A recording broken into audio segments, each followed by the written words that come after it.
Of the New York City nurses' strike, contract talks remain stalled. And as Eyewitness News reporter Sonia Rincon tells us, there are accusations being leveled on both sides.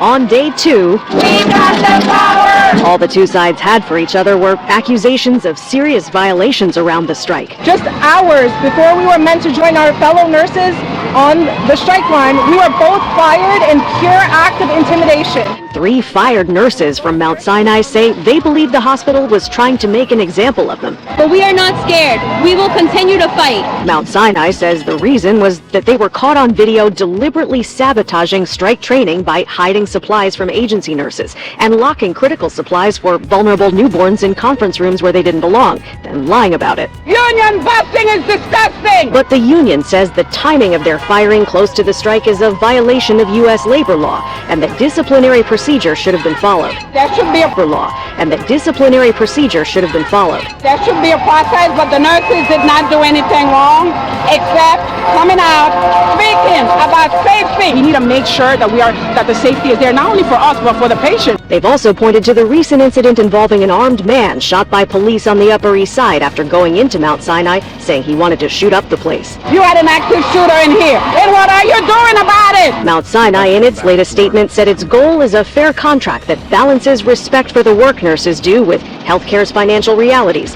In the meantime, I welcome those of you who would like to come back to work to come back. And it says about 20% already have, but around 15,000 nurses are still keeping their hopes up, holding out for the wages and protections they want as they struggle with chronic understaffing. Striking nurses are due back here on the picket lines at 7 in the morning, but there are no plans to return to negotiations. In fact, one nurse tells us New York Presbyterian Hospital canceled a bargaining session scheduled for tonight.